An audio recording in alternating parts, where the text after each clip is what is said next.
तुमने ये गेम खेला? कितने पैसे गंवाए? अभी मेरे ऊपर 96 लाख रुपए का कर्ज है। कितने?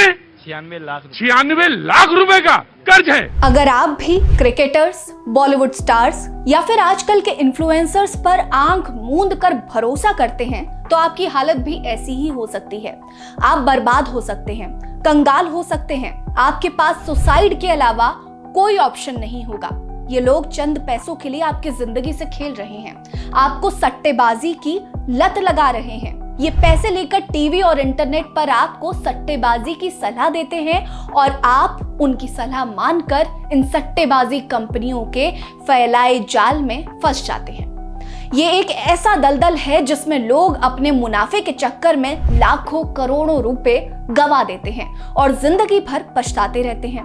यही हुआ है वीडियो में दिख रहे इस शख्स हिमांशु के साथ। एक मिडिल क्लास फैमिली से आने वाले हिमांशु ऑनलाइन गेमिंग के चक्कर में 96 लाख रुपए गवा चुके हैं। आखिर क्या है पूरा मामला? ऑनलाइन गेमिंग की लत कैसे हिमांशु को ले डूबी? ऑनलाइन सट्टेबाजी पर सरकार का क्या रुख है? हिमांशु के इस हालत के लिए जिम्मेदार कौन है? सब बताएंगे। नमस्कार, मैं हूं आपके साथ रीटा और आप देख रहे हैं नेटड्रिक न्यूज। आज की वीडियो में हम आपको इन सारे सवालों के जवाब ढूंढने में मदद करेंगे और आपको इन सोशल मीडिया एप्स और इन गैम्बलिंग एप्स के बारे में एक एक सच बताएंगे। सोशल मीडिया पर इन दिनों ये वीडियो जमकर वायरल हो रहा है जिसमें पीड़ित हिमांशु अपने साथ हुई घटना का जिक्र कर रहा है। न्यूज 18 चैनल के शो में इस लड़के ने अपनी गेमिंग की लत के बारे में जो बताया उसे जानकर आप हैरान रह जाएंगे। जेईई मेंस इतना टफ एग्जाम क्लियर करने के बाद, क्वालिफाई करने के बाद हिमांशु को ऑनलाइन गेमिंग की इतनी भयंकर लत लगी कि उसने अपनी इंजीनियरिंग की पढ़ाई के पैसे को ऑनलाइन गेमिंग, ऑनलाइन जुए में गवा दिया। हिमांशु बताते हैं कि मेरी माँ एक टीचर है और जब उन्हें मेरी इस लत के बारे में पता लगा और उससे हुए कर्जे के बारे में पता लगा तो उन्होंने मुझसे बात करना बंद कर दिया। मेरा भाई भी मेरे से सीधे मुंह बात नहीं करता। मेरी हालत ऐसी हो गई है कि अगर मुझे आज सड़क पर कुछ हो जाए तो कोई मुझे देखने तक नहीं आएगा। अपनी कहानी सुनाते वक्त हिमांशु पूरे टाइम रो रहा था। उन्होंने बताया कि इस हालत की वजह से उसके परिवार ने उससे मुंह मोड़ लिया है। शायद ये आपके साथ भी हो सकता है। तुमने ये गेम खेला? कितने पैसे गंवाए? अभी मेरे ऊपर 96 लाख रुपए का कर्ज है। कितने? 96 लाख। 96 लाख रुपए का कर्ज है। मेरी माँ टीचर है सर। तुम्हारी माँ टीचर है और मेरी माँ हमसे बात नहीं करना चाहती है क्योंकि हम। जब हिमांशु से पूछा गया कि उनके पास इतने पैसे कहां से आए तो उन्होंने जवाब दिया कि लोगों से पैसे लिए हैं, फ्रॉड किया है। उनका परिवार अब उन्हें देखना तक पसंद नहीं करता। आप सोच सकते हैं इसके पीछे का मेंटल ट्रॉमा कितना बड़ा होगा। उन्होंने ये भी स्वीकार किया कि वो शर्म और अपराध बोध से व्याकुल होकर आत्महत्या का प्रयास कर चुका है। ये घटना उन सट्टा एप्लीकेशंस की काली सच्चाई को उजागर करता है जहां जीतने का सपना कई लोगों के लिए रात का दुस्वप्न बन जाता है। हिमांशु ने खुद बताया कि ये लत उन्हें टीवी पर एक ऐड देखने के बाद लगी थी। हिमांशु ने एक और चीज का खुलासा किया। यूपी के एक पुलिस वाले ने उसे गेम खेलने के लिए बुलाया लेकिन उसके पैसे का नुकसान हो गया। उसके बाद उस पुलिस वाले ने उसे पुलिस स्टेशन में 7 दिनों तक रखा और टॉर्चर किया। अब जरा सोचिए, टीवी पर विज्ञापन देखकर इतने पढ़े लिखे लोग भी इस दलदल में फंसे जा रहे हैं। वो निकलने की कोशिश कर रहे हैं लेकिन निकल नहीं पा रहे और अपनी सारी जमा पूंजी गवा रहे हैं। परिवार, समाज, माँ, भाई बहन, सबसे उनका नाता टूटता जा रहा है। सब उनसे मुंह मोड़ रहे हैं। 20 से 25 साल की उम्र में जिंदगी तबाह होती जा रही है। ये तो हिमांशु की कहानी है जो सभी के सामने आ गई, लेकिन ऐसे कई हिमांशु आज भी भारत की गलियों में भटक रहे हैं, कर्जदारों से जान बचाकर भाग रहे हैं, सुसाइड कर रहे हैं, लेकिन ना तो सरकार को कोई सुध है और ना ही उन्हें कोई संभालने वाला है। दोस्तों, हमारे देश में बेरोजगारी एक बड़ा दर है, एक बड़ा तबका है जो बेरोजगार है और यही ऑनलाइन गैम्बलिंग उन्हें बर्बाद कर रही है।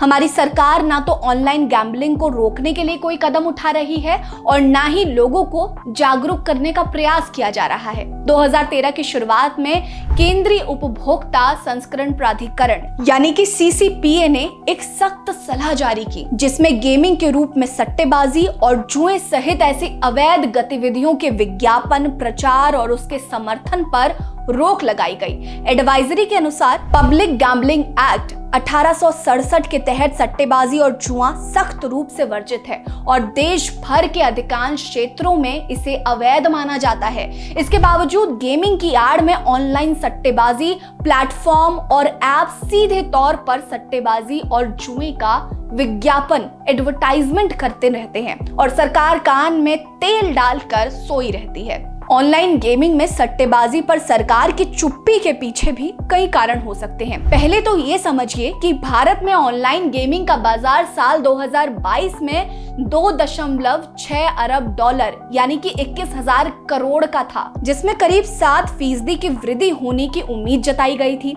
कई रिपोर्ट्स में यह भी बताया गया था कि साल 2029 तक भारत में ऑनलाइन खेल सट्टेबाजी बाजार में उपयोगकर्ताओं की संख्या बढ़कर 18.9 मिलियन तक पहुंचने की उम्मीद है। सरकार ऑनलाइन गेमिंग, कैसीनो और घुड़दौड़ पर पूरे अंकित मूल्य का 28% जीएसटी के रूप में लेती है।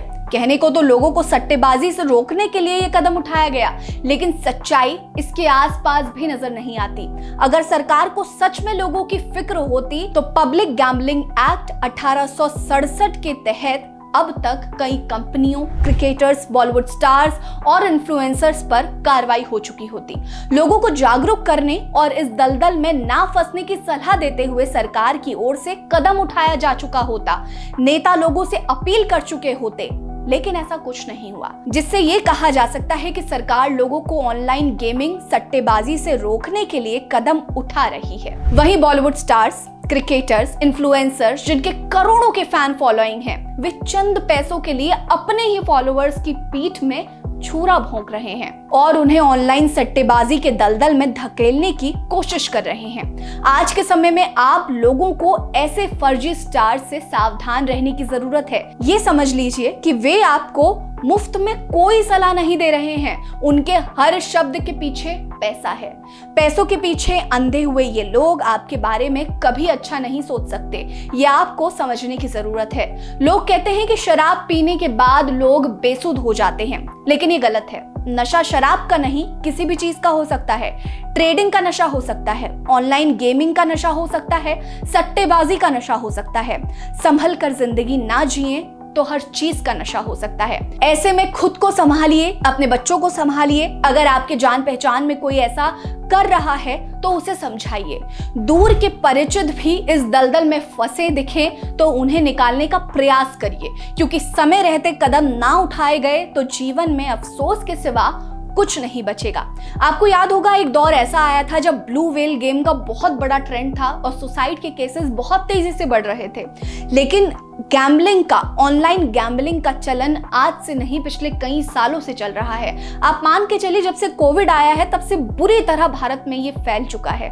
और आज एक छोटा सा बच्चा जो शायद 8th 9th में पढ़ता हो और एक बड़ा बेरोजगार बच्चा, हर कोई इसकी चपेट में आ चुका है। चाहे वो युवा हो, चाहे वो बुजुर्ग हो, हर कोई ऑलमोस्ट इसके बारे में जानता है, इसकी चपेट में है। महिलाओं से लेकर बच्चे, बूढ़े, हर कोई इस गेम में फंसे हुए हैं। अगर आप भी इस गेम को फॉलो करते हैं या फिर इस गेम में हैं, ऑनलाइन गैम्बलिंग से आप भी सोचते हैं कि लाखों करोड़ों रुपए कमाए जा सकते हैं, तो इसकी हकीकत कुछ और है। आपकी इस मसले पर क्या राय है, हमें कमेंट सेक्शन में जरूर बताइए। बने रहिए हमारे साथ। नमस्कार।